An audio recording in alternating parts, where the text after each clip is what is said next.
The brothers of de Witte humored Louis XIV, whose moral influence was felt by the whole of Europe, and the pressure of whose material power Holland had been made to feel in that marvelous campaign on the Rhine, which, in the space of 3 months, had laid the power of the United Provinces prostrate.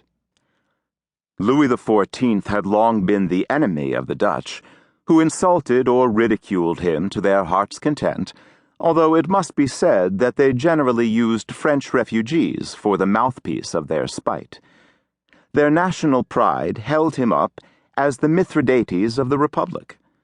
The brothers de Witte, therefore, had to strive against a double difficulty, against the force of national antipathy, and, besides, against that feeling of weariness which is natural to all vanquished people, when they hope that a new chief will be able to save them from ruin and shame.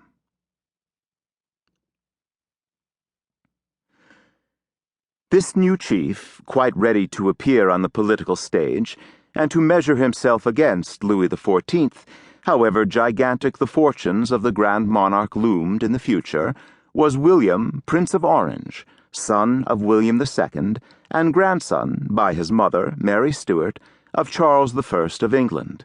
We have mentioned him before as the person by whom the people expected to see the office of stadtholder restored. This young man was, in 1672, 22 years of age. John de Witte, who was his tutor, had brought him up with the view of making him a good citizen. Loving his country better than he did his disciple, the master had, by the perpetual edict, extinguished the hope which the young prince might have entertained of one day becoming stadtholder. But God laughs at the presumption of man, who wants to raise and prostrate the powers on earth without consulting the king above, and the fickleness and caprice of the Dutch, combined with the terror inspired by Louis XIV in repealing the perpetual edict and re-establishing the office of stadtholder in favor of William of Orange, for whom the hand of Providence had traced out ulterior destinies on the hidden map of the future. The Grand Pensionary bowed before the will of his fellow citizens.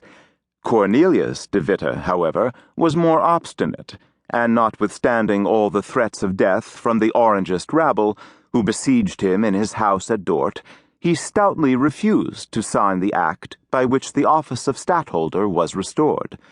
Moved by the tears and entreaties of his wife, he at last complied, only adding to his signature the 2 letters V.C., Vi Coactus, notifying thereby that he only yielded to force.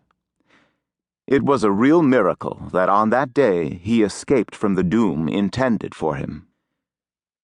John de Witte derived no advantage from his ready compliance with the wishes of his fellow citizens.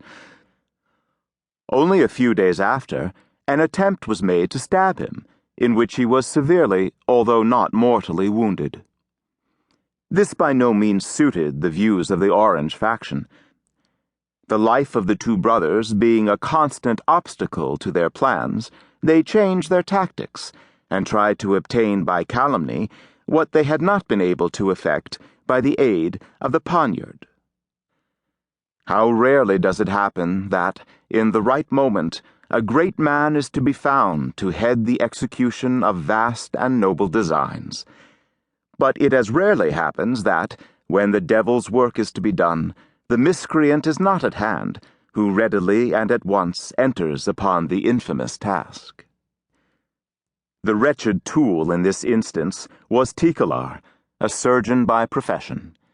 He lodged an information against Cornelius de Witte, setting forth that the warden, who, as he had shown by the letters added to his signature, was fuming at the repeal of the perpetual edict, had, from hatred against William of Orange, hired an assassin to deliver the new republic of its new stadtholder, and he, Tichelaar, was the person thus chosen. But that, horrified at the bare idea of the act which he was asked to perpetrate, he had preferred rather to reveal the crime than to commit it. This disclosure was, indeed, well calculated to call forth a furious outbreak